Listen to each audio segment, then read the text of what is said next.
दोस्तों आपको पता है कि नाउन का सेशन चल रहा है। नाउन के सेशन में मैं आपको यूजेस ऑफ नाउन बता रहा हूँ। मैंने आपके 2 क्लास करा दी है, तो आज हमारा जो रूल्स है वो रूल्स नंबर 9। चलिए आप आते हैं और देखते हैं इसे।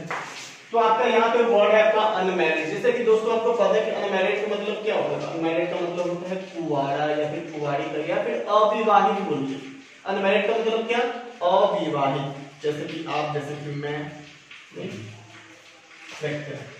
तो अनमैरिड भी आपके 2 भागों में बटे हैं, bachelor mad, bachelor made, bachelor और मेड। जहां बैचलर का मतलब होता है कुंवारा, यानी कि ये जो बैचलर जो वर्ड है आपका प्रयोग होगा किसके लिए, तो कुंवारे लोग के लिए। जैसे कि सलमान खान, राहुल गांधी, सबके सब तो कुंवारे ही है ना, है कि नहीं, यानी कि मेल के लिए होगा। ठीक। और मेड का जो प्रयोग होगा वो कुंवारी यानी कि फीमेल के लिए होगा, यानी कि जो अविवाहित युवतियां हैं उसके लिए होगा। ठीक है। चलो हम लोग आते हैं इसके नोट पे। तो नोट नंबर फर्स्ट में बोल रहा है कि bachelor comes to show an unmarried male. Bachelor का जो प्रयोग होता है वो अविवाहित मेल के लिए किया जाता है, यानी कि अविवाहित पुरुष के लिए किया जाता है, लड़की के लिए किया जाता है, युवक के लिए किया जाता है। ठीक है। एग्जाम्पल, तो Rahul Gandhi is a bachelor बोलेंगे, Rahul Gandhi is a maid नहीं बोलेंगे। राहुल गांधी क्या है, तो कुंवारा है। बिल्कुल आपका एक सेंटेंस सही है। ठीक है। तो आपको पता है कि राहुल गांधी क्या है, तो राहुल गांधी तो आपका एक मेल है कि नहीं, इसलिए उसके लिए किसका प्रयोग हुआ है, बैचलर, क्योंकि वो शादीशुदा नहीं है। आप चाहे तो आप लिख सकते हैं Salman Khan is a bachelor. Salman Khan भी क्या है, तो कुंवारे हैं, उनकी भी शादी नहीं हुई। ठीक है।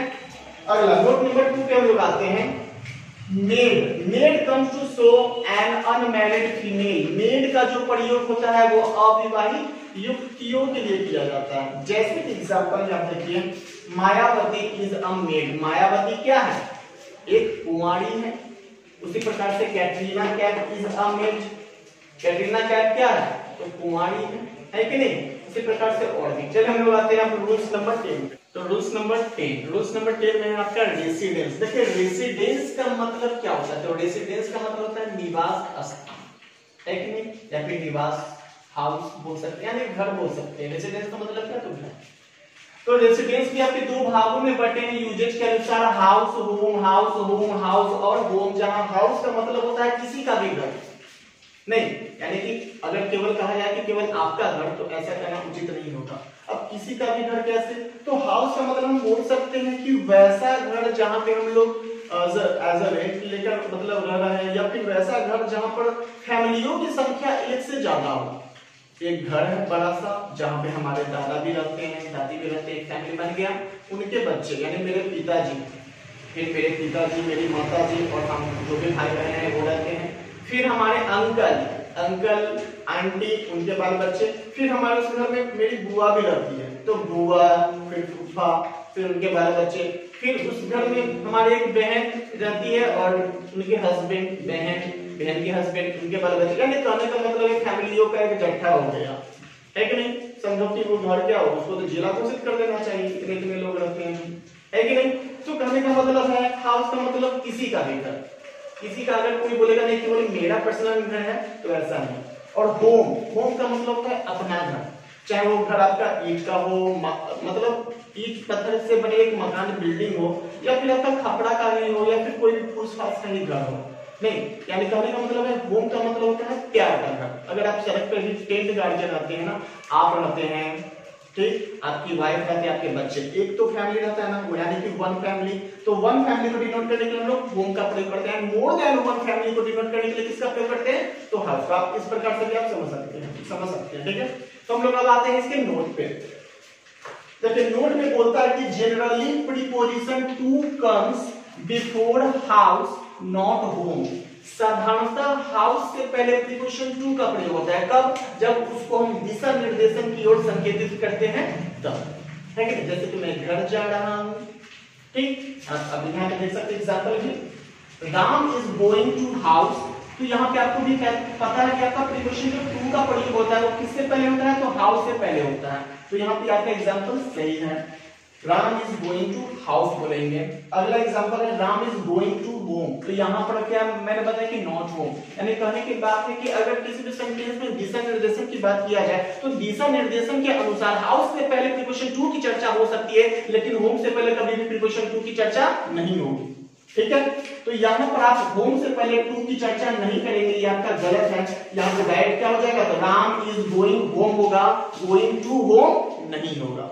ठीक, चलो अब हम लोग आते हैं रूल्स नंबर 11 पे। क्लोथिंग्स।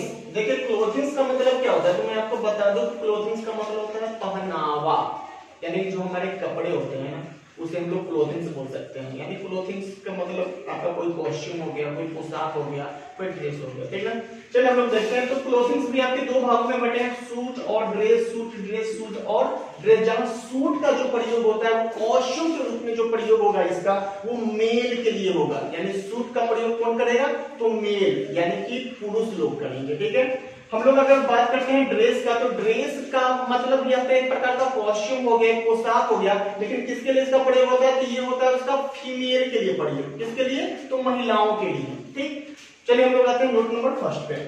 तो नोट नंबर फर्स्ट में बोलता है कि suit comes to show the clothings of a male. Suit का जो प्रयोग होता है वो मेल के लिए किया जाता है, किसके रूप में, तो पहनावा के रूप में।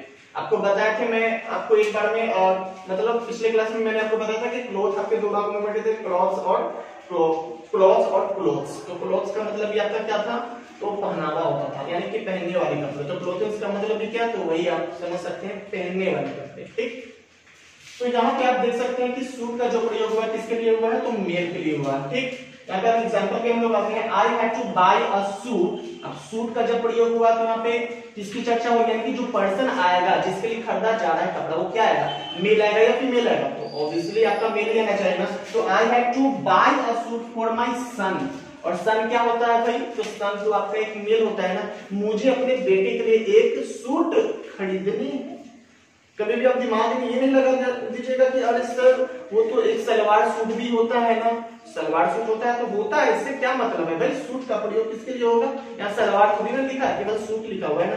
तो सूट का मतलब कोई आपका सूट हो सकता है, सूट पैंट होता है, बाबा ड्रेस होता है, बॉयज के लिए जो भी होता है आपके कपड़े। ठीक है, तो याद रखिएगा सूट का प्रयोग मेल के लिए होता है। नोट नंबर 2 पे आते हैं हम लोग।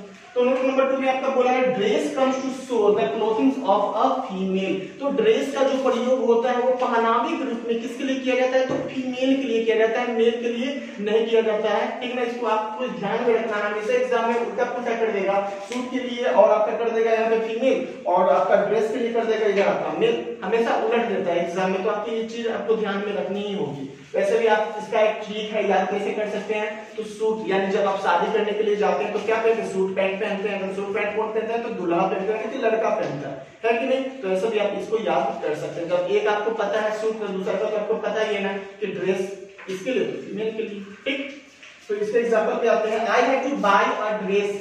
क्या चीज खरीदा जा रहा है, तो ड्रेस, यानी ऑब्वियसली आने वाला जो पर्सन होगा वो हमारा मेल नहीं क्या होगा, तो फीमेल होगा।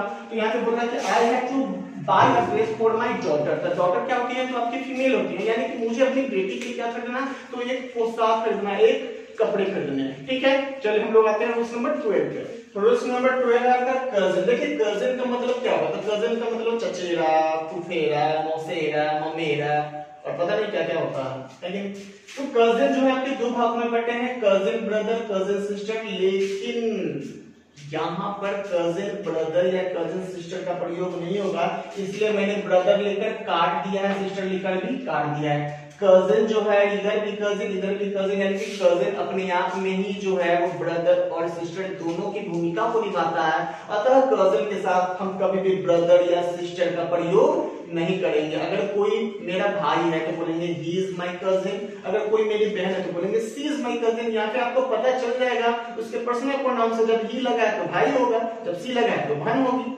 है कि नहीं। अब वहां पे मान लीजिए कि पर्सनल प्रोनाउन की मैं चर्चा नहीं कर रहा हूँ, किसी व्यक्ति की चर्चा करेंगे यानी नाम का। जैसे कि Ram is my cousin, brother नहीं बोलेंगे, Ram is my cousin. Ram मेरा चचेरा भाई है, फेरा भाई है, मौसेरा भाई है, मेरा भाई है, पता नहीं।